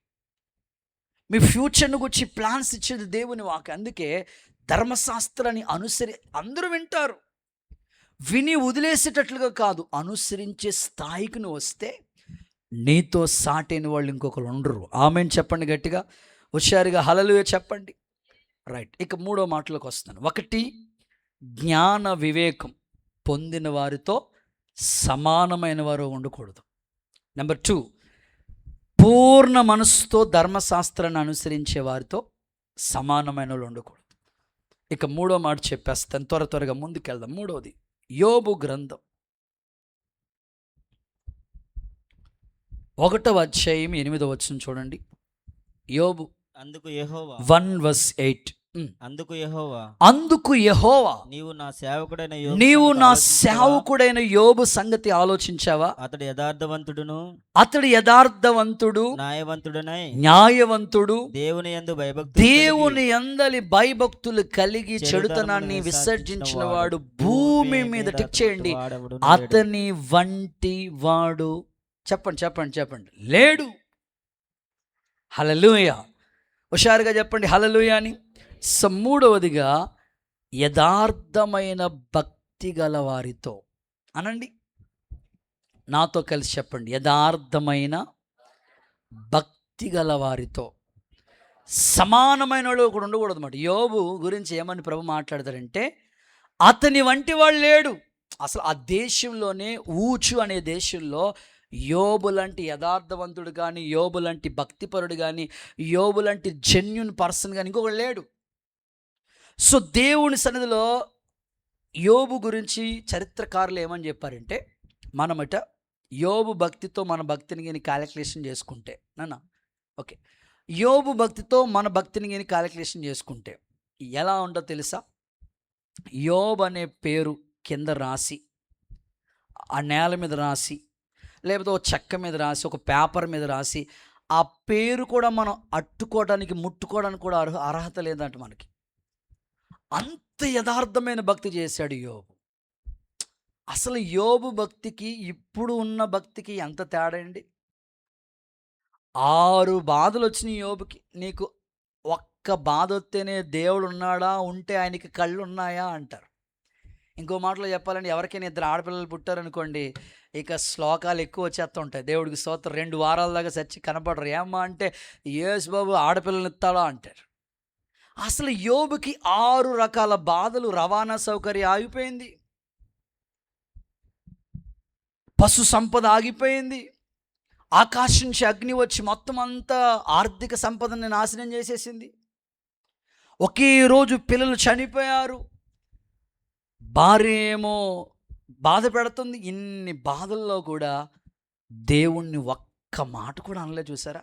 అదే భక్తికి నిర్వచనం. ఒక సేవకుడిగా నేను కోరుకునేది ఏమిటంటే, భక్తి అందరూ చేస్తారు, కానీ నీ భక్తి ఎలా ఉండాలంటే క్వాలిటీగా ఉండాలి. అన్నీ కలిసి వచ్చినప్పుడు దేవుణ్ణి స్తుతించుడి. ఇప్పుడు వాడరలే మీరు. మన చర్చ్లో ఒక అక్క ఉండేవారు, వాళ్ళది చాలా దూరం, ఇక్కడ కిమ్స్లో చదువుకోవడానికని వచ్చారు. వాళ్ళ అమ్మాయి ఎంబీబీఎస్ డాక్టర్ చదువుకుంది. ఇప్పటికీ మనల్ని జ్ఞాపకం చేసుకుంటారు. వాళ్ళు ఏ కార్యక్రమాన్ని పిలుస్తూ ఉంటారు. ఫస్ట్ ఇయర్ దేవుడి దయ వల్ల ఎగ్జామ్ ఫెయిల్ అయిపోయింది. చర్చ్లో వాళ్ళందరికీ లడ్డూలు పంచింది ఆ తల్లి. స్తోత్రం చెప్పండి ఒకసారి. అసలు ఎగ్జామ్ ఫెయిల్ అయిపోయిన వాళ్ళు చచ్చిపోతారా? ఆలోచించండి. మాకు ఏంటో లడ్డూలు పంచేదాకా అర్థం కాలేదు. ఏంటక్క అంటే, మా అమ్మాయి ఫెయిల్ అయిపోయింది అంటది. అయ్యో, పాస్ అయిన వాళ్ళే పంచట్లేదు, ఫెయిల్ అయిపోతే పంచుతున్నావు ఏంటక్క అంటే, అంతే మరి. అన్నీ బాగున్నప్పుడు అందరూ భక్తి చేస్తారు బ్రదర్. సో శ్రమలో కూడా మనం దేవుణ్ణి స్తుతించాలి. సో సెకండ్ ఇయర్ మళ్ళీ రాసింది, మంచి మార్కులు ఇచ్చాడు దేవుడు. సో ఇప్పుడు సిమ్లాలో మంచిగా డాక్టర్ అయింది ఆ చెల్లి. దేవుడికి స్తోత్రం. సో ఎందుకు ఈ సంగతి చెప్పానంటే, అన్నీ బాగున్నప్పుడు అందరూ భక్తి చేస్తారు. సో నీ భక్తి ఎలా ఉండాలంటే, శ్రమలో కూడా నీతో సమానంలో ఇంకొకటి ఉండకూడదు. మేము ఫాస్టింగ్ ప్రేయర్ చేస్తూ ఉంటాం ఎవ్రీ ఇయర్ కూడా. సంఘము క్షేమంగా ఉండాలని 21 days అనుకూలతను బట్టి జూలై ఆగస్ట్ నెలలో ఫాస్టింగ్ ప్రేయర్స్ ఉంటాం. కరెక్ట్గా ఫాస్టింగ్స్ ఉన్నప్పుడు ఏదో ఒక ఆటంకం వస్తుంది. ఆ ఉపవాసం ఆపడానికి ఏదో ఒక ఆటంకం, ఏ ఆటంకం వచ్చినా సరే ఆ ఫాస్టింగ్ మాత్రం ఆపేవాళ్ళం కాదు. భక్తి కూడా అంతే.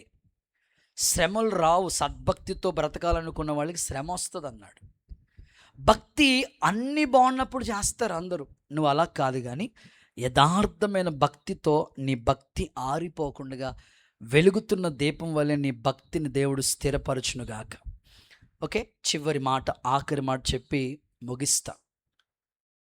ఫిలిప్పీలకు రాసిన పత్రిక 2వ అధ్యాయం 20వ వాక్యం.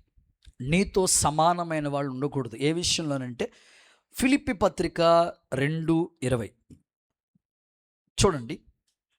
అపోస్తలుడైన పౌలు ఈ మాట చదువుకొని ప్రార్థన చేసుకుందాం. మీ క్షేమ విషయమై నిజముగా చింతించువాడు అతని వంటి వాడెవడును నా దగ్గర లేడు. అబ్బబ్బా, ఇంకొకసారి వన్స్ అగైన్ ఫిలిప్పీ చాప్టర్ 2:20. మీ క్షేమ విషయమై నిజముగా చింతించువాడు అతని వంటి వాడెవడును నా యొద్ద లేడు. అతని వంటి వాడెవడు నా దగ్గర లేడు. ఎవరు ఇతడు అంటే, అక్కడ తిమోతిని గురించి పౌలు గారు ఒక అద్భుతమైన మాట చెప్తున్నాడు. నేను మీ క్షేమము తెలుసుకుని ధైర్యం తెచ్చుకుని నిమిత్తం తిమోతిని మీ యొద్దకు పంపుచున్నానని చెప్పాడు. మీ క్షేమం విషయమై ఇతడు నిజంగా చింతించేవాడు, ఇతని వంటివాడు నా దగ్గర ఇంకొకరు లేడు. సో మూడోది, సంఘము క్షేమము కోరే వారితో అనండి. ఇంకొకసారి చెప్పండి నాతో, సంఘ క్షేమము కోరే వారితో. అమ్మో, రెండో ఆరాధనలో చాలా డల్గా ఉన్నారు. ఇంకొకసారి చెప్పండి, సంఘ క్షేమము కోరే వారితో. అమ్మయ్య, ఇప్పుడు నోరిప్పరు. ఇంకొకసారి, సంఘ క్షేమము కోరే వారితో. ఇక్కడ తిమోతి, పౌలు దగ్గర చాలామంది శిష్యులు ఉన్నారు. ఎపఫ్రా ఉన్నాడు, తుకీకు ఉన్నాడు, తీతు ఉన్నాడు, చాలామంది ఉన్నారు, ఒనేసిము ఉన్నారు. వీళ్ళు ఎంతమంది ఉన్నారా? ఎంతమంది ఉండనివ్వండి, కానీ తిమోతి లాంటి వాళ్ళు ఇంకొకడు లేడు.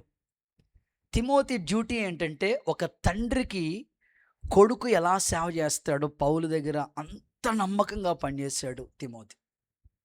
తిమోతి అనే మాటకి అర్థం ఏంటంటే దేవుణ్ణి ఘనపరిచేవాడు మాట.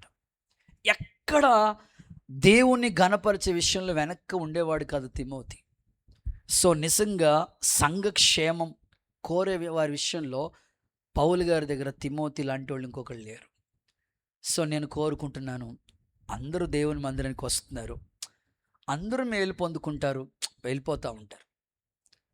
కానీ సంఘము గురించి, సేవకుల గురించి, అయ్యో అన్నయ్య, అయ్యో అక్క, అయ్యో దైవజనులు, అయ్యో పరిచర్య, సో ఎలాగ ఈ పరిచర్య జరుగుతుంది, ఇన్ని కార్యక్రమాలు ఎలా చేయగలుగుతున్నారన్న. సో మేము కూడా ఇందులో ఇన్వాల్వ్ అవుదాం, మేము కూడా ఒక గంట ప్రార్థన చేద్దాం అన్నతో పాటు మేము కూడా ఒక పూట ఉపవాసం ఉందాం, లేకపోతే మనం చేయగలిగిన సహాయం ఏదైనా పరిచర్యకి సపోర్ట్గా ఉందాం. సో ఇన్ని కార్యాలన్నీ జనరల్గా చేస్తూ ఉన్నారు కదా అని సంఘ క్షేమాన్ని గురించి ఆలోచించే వాళ్ళు మీలో చాలామంది ఉన్నారు కనుకనే ఇక్కడ సేవ ఎంత అద్భుతంగా జరుగుతుంది. నేను ఎప్పుడు చెప్తా ఉంటాను, ఇంత మీటింగ్స్ జరుగుతున్నాయన్నా, ఇన్ని కార్యక్రమాలు మేము తలపెట్టి చేయగలుగుతున్నామంటే మీలో కొంతమంది ప్రోత్సహించే తిమోతి లాంటి వాళ్ళు ఉన్నారు. ఏది జరిగినా ఎంకరేజ్ చేసి వెనకాల నుంచి సపోర్ట్ ఇచ్చే వాళ్ళు ఉన్నారు కనుకనే ఈ పరిచర్య అభివృద్ధి పదంలో దేవుడు నడిపిస్తున్నాడు. ఇంకా తిమోతిలాగా ఎప్పుడు సంఘక్షేమం గురించి ప్రార్థించేవాళ్ళు, సంఘంలో ఉన్న వాళ్ళందరి గురించి, వాళ్ళ క్షేమం గురించి ఆలోచించేవాళ్ళు లేవాలని, నిలవాలని, ఎవరికి బాధ కలిగిన ఆ బాధ మనదిగా భావించే భక్తి పునాదులు కలిగిన విశ్వాసులుగా మీరు మారాలని మనస్ఫూర్తిగా కోరుకుంటున్నాను. యేసు నామములో కృప విస్తరించునుగాక. చేతులపైకి అందరూ ఒకసారి ఆమేన్ అంటారా? కొంచెం గట్టిగా హల్లెలూయా చెప్తారా? ఎప్పుడు సంఘాన్ని గురించి, సంఘక్షేమం గురించి మనం ఆలోచిస్తూనే ఉండాలి. ఒక వాక్యం చదివిస్తాను చూడండి. ఎఫెసీయులకు రాసిన పత్రిక 4:13 చదువుకుని ప్రార్థన చేసుకుందాం. ఎఫెసీయులకు రాసిన పత్రిక 4:13. పరిశుద్ధులు సంపూర్ణులు అవ్వాలి. క్రీస్తు శరీరము క్షేమాభివృద్ధి. సంఘం ఏమవ్వాలంట? క్షేమాభివృద్ధి చెందాలి. పరిచర్య ధర్మము జరగాలి. ఆయన కొందరు అపోస్తులు ఉండాలి, కొందరు ప్రవక్తలు ఉండాలి, సువార్తికులు ఉండాలి, కాపరులు ఉండాలి. ఈ 5 రకాల పరిచర్య సంఘంలో ఉంటే ఆ సంఘము దేవుని ఎదుట నిలబడుతుంది. ఆమేనని చెప్పండి ఒకసారి. సో మీరు కూడా సంఘంలో మీ పాత్ర ఏంటి? సో మీరేం చేయగలిగితే అది. ఒక్క పూట ఉపవాసం చేసేవాళ్ళు, మా పాస్టర్ గారు ఏం చేసేవారంటే, మండే మీరు ఫాస్టింగ్ ఉండాలి, ట్యూస్డే మీరు ఫాస్టింగ్ ఉండాలి, థర్స్డే, ఫ్రైడే, సాటర్డే, సండే, ఇట్లాగా weekly once fasting prayer duty వేస్తూ ఉండేవారు. నేను కూడా యూత్ పిల్లలకి, మన దగ్గర ఉండే పిల్లలు కొంతమంది యూత్ తమ్ముడోళ్ళకి, అక్కోళ్ళు కూడా చెప్తూ ఉంటారు, మీరు ఈరోజు ఫాస్టింగ్ ఉండాలి. మన చర్చ్కి వచ్చే ఒక చెల్లి ప్రస్తుతం కోచింగ్లో ఉంది. ఒకరోజు ఎక్కడో మీటింగ్ జరిగింది, మండే ఎక్కడో క్రిస్మస్ మీటింగ్ జరిగింది, వేరే చోట ఎక్కడో మీటింగ్ జరిగింది. వాళ్ళ ఫ్యామిలీలో వాళ్ళ మమ్మీ వచ్చారు, వాళ్ళ డాడీ వచ్చారు, వాళ్ళ పాపను తీసుకురాల. నేను అడిగాను, అన్న మీరిద్దరు వచ్చారు, పిల్లలను కూడా తీసుకొచ్చుంటే బాగుండు కదా. వాళ్ళు కూడా అప్పుడు ఇంటర్మీడియట్ చదువుతున్నారు అన్నమాట. వాళ్ళు కూడా దేవుని సంధిలో ఉంటే పాటలు పాడతారు కదా, పరిచయంలో ఉంటారు కదా. అంటే వాళ్ళ డాడీ నాకు చెప్పిన మాట ఏంటంటే, అన్న వెస్లెన్న, జాన్ వెస్లెన్న, మీరు ఆ చెల్లక్కకి ఫాస్టింగ్ ప్రేయర్ డ్యూటీ వేశారట. మండే ఫాస్టింగ్ అంట ఆ చెల్లి. నేను అన్నాను, ఆ వీక్లో చెప్పానన్నా, ఇక ప్రతి వారం ఉండాలంటే కష్టం కదా అంటే, లేదు లేదు, ఆ ఆ ధన్యతగా భావించారు. శనివారం ఫాస్టింగ్ ఉంటారు, ఆదివారం ఆరాధనలో ఉంటారు, మళ్ళా మండే అది సంఘం గురించి ప్రార్థన చేయాలని చెప్పారట. అందుకని ప్రతి మండే 7 to 9 విజ్ఞాపన ప్రార్థన చేస్తారు. ఖచ్చితంగా ప్రతి మండే ఫాస్టింగ్ ఉంటుంది, ఓన్లీ చర్చ్ పర్పస్, యూత్ పిల్లల కోసం. నేను చెప్పి చాలా సంవత్సరాలు అయిపోయింది, కానీ మొన్న కూడా వాళ్ళ నాన్నగారు చెప్తున్నారు నాతో, ఇప్పటికీ కూడా ప్రతి మండే ఫాస్టింగ్ చేస్తుంది అన్నయ్య అని. నేను ఆలోచించాను, అమ్మో చర్చ్లో ఇంత వైరాగ్యం కలిగిన పిల్లలు ఉన్నారా అంటే, ఏదో ఒక రోజు చేసి ఆపేసేది కాదు. సంఘంలో కొంతమంది బలహీనలు ఉంటారు, కొంతమందికి సమస్యలు ఉంటాయి, కొంతమంది అనారోగ్యాలతో ఉంటారు, కొంతమంది అనేక స్థితిలో ఎదగాలని ఆశతో వచ్చిన వాళ్ళు ఉంటారు. వీళ్ళందరికీ కార్యాలు జరగటానికి సంఘాన్ని గురించి చింతించే వాళ్ళు కావాలి, సంఘం గురించి ప్రార్థించే వాళ్ళు కావాలి. ప్రతిరోజు ఉదయకాలం గూగుల్ మీట్లో స్తోత్ర ప్రార్థన వస్తుంది. కొంతమంది స్త్రీలందరూ కలిసి ఒక టీమ్గా ప్రతిరోజు 4 to 6 ప్రే చేస్తూ ఉంటారు. వంటల దగ్గర పరిచయం చేసేవాళ్ళు కూడా 4 to 5 వాళ్ళు ప్రే చేస్తూ ఉంటారు. ఈవినింగ్ ప్రతిరోజు చర్చ్లో కొన్ని కుటుంబాలు వచ్చి ప్రే చేస్తూ ఉంటారు. సో నేను ఆశిస్తున్నాను, మీరు చదువుకునే పిల్లలు, డ్యూటీలు చేసేవాళ్ళు, మీకు ఎప్పుడు అవకాశం ఉంటుందో వీక్లీ వన్స్ కనీసం ఒక 1 hour అయినా సంఘక్షేమం కొరకు చింతించే తిమోతి లాంటి వాళ్ళు ఉంటే సేవ అభివృద్ధికరంగా జరుగుతుంది. మీ ద్వారా కొత్త వాళ్ళు రక్షించబడతారు. యేసు నామములో కృప విస్తరించునుగాక. ఇలాంటి దీవెనలతో దేవుడు మిమ్మల్ని నింపి కప్పి ఆశీర్వదించునుగాక. నేను ముగిస్తున్నాను. నీతో సమానమైన వాళ్ళు ఇంకొకళ్ళు లేడు. అది నీ ఉద్యోగమైనా, నీ భక్తి అయినా, ఏదైనా కావచ్చు. నీతో సాటైన వాళ్ళు ఇంకొకళ్ళు లేడు అనేటట్లుగా నీ భక్తి ఉండాలి. ఏ విషయాల్లో? 4 విషయాలు నీ ముందు పెట్టాను, చెప్పండి. నెంబర్ 1, జ్ఞాన వివేకం సంపాదించుకునే విషయంలో. నెంబర్ 2, పూర్ణ మనసుతో ధర్మశాస్త్రాన్ని ఫాలో అవ్వాలి, అనుసరించాలి. అందులో నీతో సాటైన వాళ్ళు ఇంకొకడు ఉండకూడదు. నెంబర్ 3, యథార్థమైన భక్తి చేసేవాళ్ళది. నెంబర్ 4, సంఘక్షేమము కోరేవాళ్ళు. సో అప్పుడు ప్రభు అంటారు, నీతో సమానమైన వాళ్ళు ఇంకొకళ్ళు లేడు. ఇలాంటి దీవెనల చేత దేవుడు నింపి సంఘములో సాక్షిగానే నిలబెట్టునుగాక. ఆమె నీ కొద్ది మాటలు దేవుడు మన వెనుకల్లో ఆశీర్వదించునుగాక. అలాగే లేచినబడిన చిన్న ప్రార్థన చేసుకుని ముగించుకుందాం. ఇంతవరకు చాలాసేపటి నుంచి కూర్చుని ఉన్నారు కదా, ఒక చిన్న ప్రార్థన, చాలా సమయం అయిపోయింది, చిన్న ప్రార్థన చేసి ముగిస్తాను. దేవుడు మనకిచ్చిన ఈ వర్తమానం అంతటి కొరకే ఆ 2 చేతులు పైకెత్తి చెప్పండి. అందరూ స్తోత్రం అని చెప్పండి. కళ్ళు మూయండి, అటు ఇటు చూడొద్దు. చెప్పండి, బిగ్గరగా చెప్పండి, స్తోత్రమయ్యా. హుషారుగా చెప్పండి, నీతో సమానమైన వారు లేరు. హల్లెలూయా. నీతో సాటైన వారు ఇంకొకరు లేరు.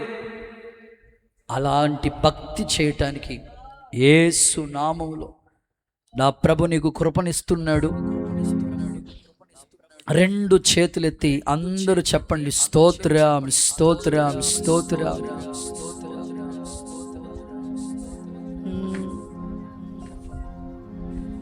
హల్లెలూయా హల్లెలూయా.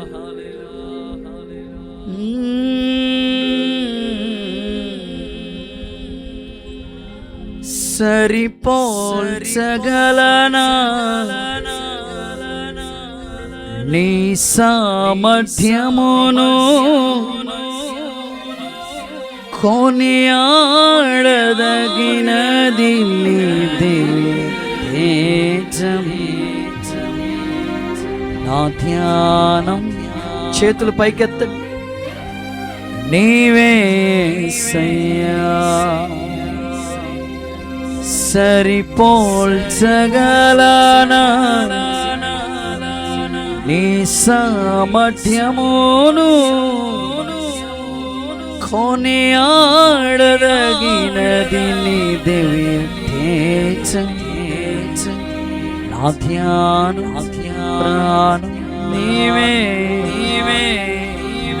నీతో